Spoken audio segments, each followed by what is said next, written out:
is all about my watch buying and selling regrets, as well as a major ongoing issue. Let's get into it. Yes, and welcome to the Mad Watch Collector Show. A great saying that sums up today is, it's better to have loved and lost than to have never loved at all. No, it's not. Oh, right, sometimes it's not, okay? When you're in the thick of it, it really isn't. Now, we've all bought watches, we've sold watches, and in doing so, we may have come across a little feeling called remorse. Now, I have to admit, the last two watches I've bought, the Casio Tron, a lovely limited edition reissue of the first Casio that came out in 1974, and the Doxa 300, which is another reissue of a watch that came out in 1968. I don't think I'm ever gonna get rid of them. I certainly don't have regrets buying them because they fit me, you know? Not just on the wrist, but in my tastes and my lifestyle. Now, the reason for this show, well, it's for you, it's always for you, is to show you that there are still pitfalls and traps us watch enthusiasts fall into on a daily basis, and hopefully this show can act as like a warning. But mainly, it's a therapy session for me. But before I show you my buying and selling regrets, I have to talk about the amazing sponsor of the Mad Watch Collector channel, who are Zero West, a brand that gives you a story with a watch before you've even tried it on. With passion, great engineering, superb design, Zero West have built a fantastic brand of taking huge engineering feats in history into a timepiece that makes you feel special to own. Very proud that a channel like mine can be associated with Zero West. Take a look at their website in the description below and take a good look at watches made with proper passion. So there are a few watches to talk about, and they're all under a certain topic. The last one's a doozy and quite controversial, so stick around for that. Plus there's another one I need your help in. It's an ongoing potential regret. Are you regret ready? No, but let's go. Okay, so the first watch is under the title, I Just Wanted to Try It. And I'm going to talk about a brand called Grand Seiko, yeah? The watch enthusiasts brand. Proof there's more to life than Swiss watchmaking. The product you pay for with a Grand Seiko outrivals most of the Swiss watch brands. I mean, we all know that Rolex is made by robots these days, right? Not with Grand Seiko. I think from the materials, assembly, beautiful dials, and very highly accurate movements. But the main thing I was always a little bit wary of was, well, the polishing. Only a master craftsman can be trusted to finish these watches in a way called Shiratsu. It's like a black mirror finish. Absolutely beautiful. But for someone like me, a smudge magnet and scratch monkey. Yeah, I was always worried I wouldn't keep a Grand Seiko nice for long. Because once you've mucked up that polishing, you ain't gonna be able to buff it up with a bit of Cape Cod. Anyway, I wanted to try a Grand Seiko. And you know what? I did. I bought the SBGN003 GMT Quartz from Francis & Gay Jewelers. This watch is absolutely beautiful. I think it's discontinued now. It housed the 9F Quartz movement, which is phenomenal. That's hand assembled by two guys or girls. The watch certainly had characteristics of a Rolex Explorer 2, but it still looked like a Grand Seiko. Now, after that honeymoon period of wearing it all the time and loving it, I found myself not wearing it anymore. That was because I was going to my Seiko Willard or my Vertex M60, watches that looked a little bit tallier, that if the situation arose that I knocked my watch on a door or something and a scratch appeared, I wouldn't be doing something like this. No, a watch like a Willard is enhanced by a scratch or two. I just found myself picking out other watches to wear other than that one. It was a little bit blingy, but I'm happy I tried it, I think. The title of this next one is I Wasn't Ready For It. And we are talking about the B5000 Full Metal Square from Casio G-Shock, a watch that commemorated the 35th anniversary of the first G-Shock that came out in 1983. Now, I bought this when it came out, I don't know, 5 years ago now, and it was my first G-Shock. I honestly don't know why I bought it, especially as I've been talking for the last 2 or 3 minutes about blingy watches. Maybe it's because I had just seen Terminator 2 for the 57th time. I was not ready for the size of this watch. I was not ready for how heavy this watch was, and I was not ready for anything about this watch. I didn't know too much about G-Shock's history. I knew I loved Casio, but in my head, at that time, it looked all wrong. Anyway, 4 years on, I bought it again. I had fully immersed myself into the world of the G-Shock history and could now appreciate a full metal square. So much so, I went and got a gold one. Anyway, this one's a double whammy because I regret buying it at the time, but I also regret selling it because I had to rebuy it. Have you ever rebought a watch? What a weirdo! Now that's harsh because at the time I just wasn't ready.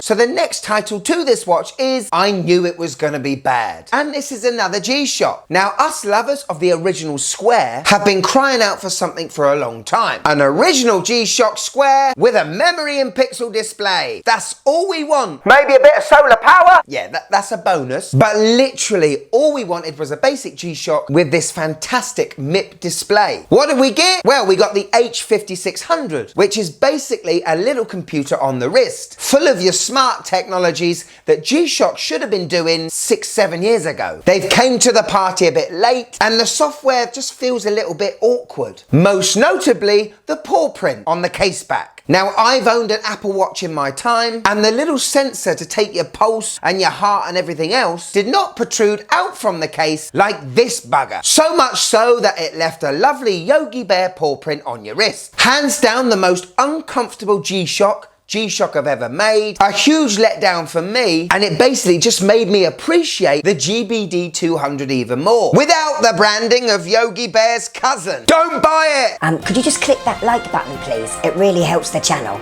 Thank you. The next title is It Proved a Point. Now at the start of the show, I showed you my last two purchases. Both a reissue, one from 74, one from 68. And if you look at my collection overall, it sort of tells you one thing. MWC doesn't like modern watches. Pretty much. I love a vintage aesthetic and I like to appreciate the past from time to time by looking down at my watch, as well as telling the time. But there was something about this watch I needed. It was highly legible. Win! It was a diver. Win! That had 500 meters of water resistance and only about 11 millimeters thick. Win! And it was made from tegimented U-boat steel.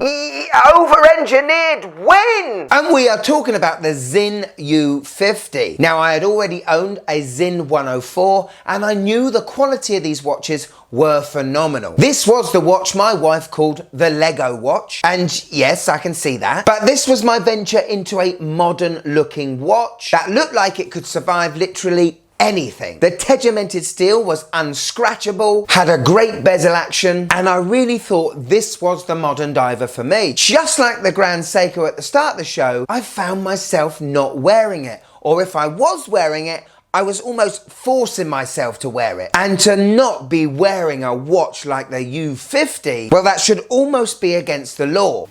Okay, the next title is The Cheating Watch. Have you ever bought a watch from a brand where you thought you were slightly cheating buying it because of another brand you owned? For example, you owned a Citizen ProMaster and you just bought yourself a Seiko SKX. You thought you were in the Citizen camp, but you bought a Seiko. Now you don't know what camp to be in. But there's the Rolex Omega camp, isn't there? You can't have and love both. Anyway, this happened to me with a certain watch that first came out in the 70s and was issued to the British Royal Air Force. I'm talking about the Hamilton Khaki Pioneer. I had gotten quite heavily into CWC, and a guy called Ray Mellor, who used to work for Hamilton, decided to make his own brand with its sole purpose of issuing them to the British Armed Forces. Yes, look a lot similar. Now the Hamilton had faux patina. It also had a grainy textured dial to it, something it didn't have when it was first issued, but being an owner of 3 other CWC watches, I felt like I was cheating on the brand. This hobby's a funny old game, isn't it? Okay, I may get a little hate for this, I'm expecting it. But have you ever bought a watch because a YouTuber told you to? Yeah, me, you son of a b****. Now, over the years, there have been a few watches I've bought because my favourite watch YouTubers have told me how good they are. I've been watching them for some time. Their tastes and wrist size matches mine, and so they're the ones that make me pull the trigger. Now, I'm not going to name names. TGV! I said All right. TGV. He was the main reason why I bought the Flight Master, yeah. You all know I like a good, clean, legible, simple dial, and this is completely the opposite, isn't it? But I love the fact it was pretty affordable, 200 meters of water resistance, and it was a Seiko like no other. But buying it, owning it, I still couldn't wear the darn thing. I couldn't tell the time. Also, that bezel bugged me. One day I was determined to know how to use this slide rule bezel. So I got on the YouTubes, saw that Mark at Long Island Watch had done a show on how to use this bezel, and after 3 watches of it, still was none the wiser. And I'm pretty sure I turned to alcohol after that. Now I know for a fact there are a lot of people out there that have bought a watch from my recommendation, but I'd like to think, as TGV would, that the majority of times you've bought a watch, you've been dead happy. And if you haven't, well, it's better to have loved and shut up. Oh, all right.